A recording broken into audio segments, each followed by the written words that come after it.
أبشر خنبي الربات كيتي الراس فقات إفادا فلدري جباد ويوسدار في خير itti ammallee barachuu dandeenyu karaa laafaadhaan akkaataa ama quraana kanatti qaraanee itti buusuu dandeenyu isin agarsiisa nafaana turaa isiniin jedha hamma dhumaatti.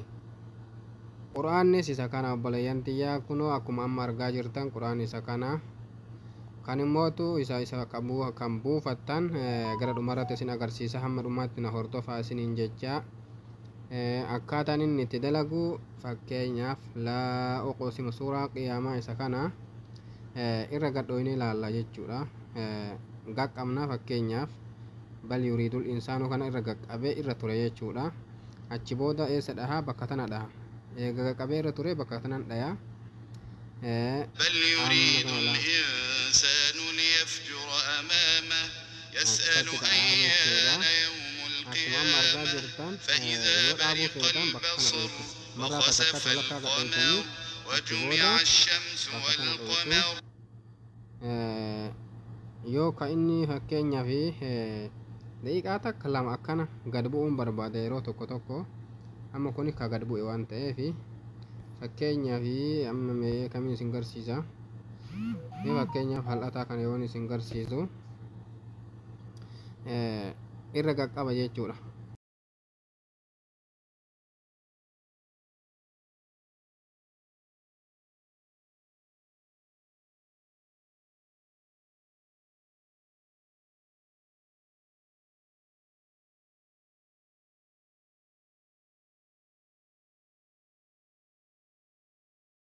Isa kana akka inni bakka nu barbaanne aayaa nu feene irraa akka nu qara'u yoo barbaannu irra qaqqabna.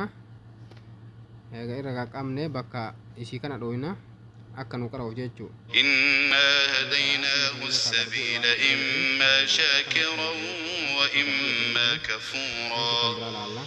Inna a'tadna lil kafirina salasila wa aghlalan wa sa'ira. Erga as dhooyne dhiifama bakka kana dhooyne jechuudha. Bakka raayitii kana dhooyna achi booda gad bu'a jechuudha. Inni namti ofii isaatii hedduun turu yoosoo gad bu'a achi booda eeginni gad bu'ee aayaa barbaannerraa bakka barbaannerraa irratti gad dhooyne dhageeffannee achi booda wajjin qara'uu dandeenya. نذيرا للبشر لمن شاء منكم أن يتقدم أو يتأخر كلا والقمر والليل إذ أدبر والصبح إذا أسفر.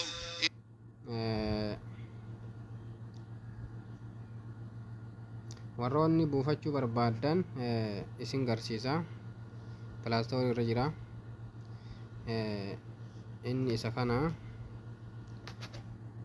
kun suuraan isaa akkama agartan kana isa kana jechuun isuma kana gad buufattu jechuudha. Maashaallah dha, quraana bareedaadha.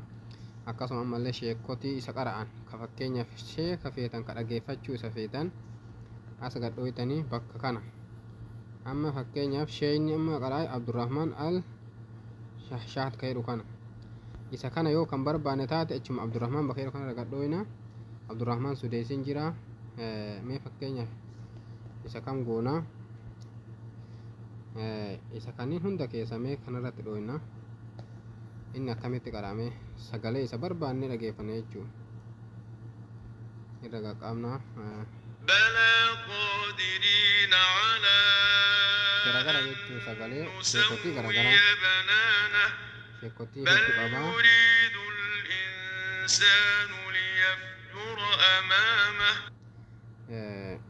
Itti deebinee ilaalla ammallee.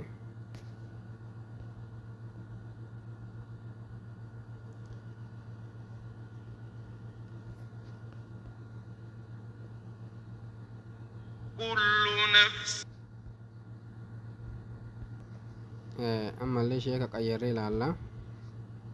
Mee fakkeenya sheeka barbaanne jechuudha as keessa jira. Abdurrahman Aloosi, Abdurrahman Rashid Soofii, Abdurrahman Sudeesii,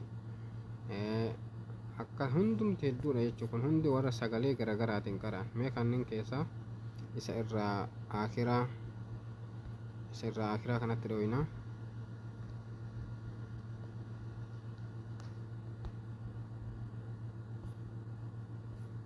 isa irraa akiraatti dhooyine ganaa garbuu jira inni kan biraa dhaggeeffanna.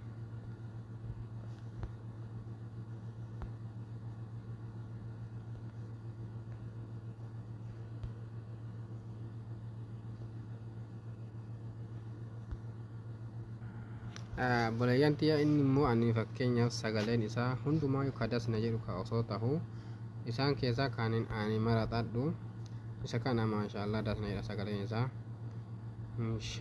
munshaawii kan jedhu kana agartanii isa kana jechuu isa kana qayyaratuudhaaf irra gadhooytanii wagganni qara sagalee isaanii dhageessu. ألم يكن طفة من مني يمنى ثم كان علقة فخلق فسوى.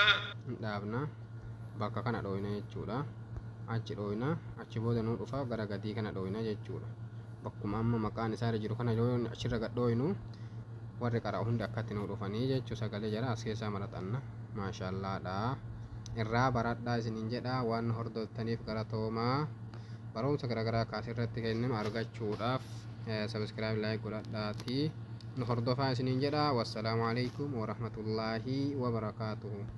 yaa nama obboleessa islaamaa tammaatu sharri halkan eegu yaa namatti macaatu yaa arrabaarraa ragaa sobaa baatu.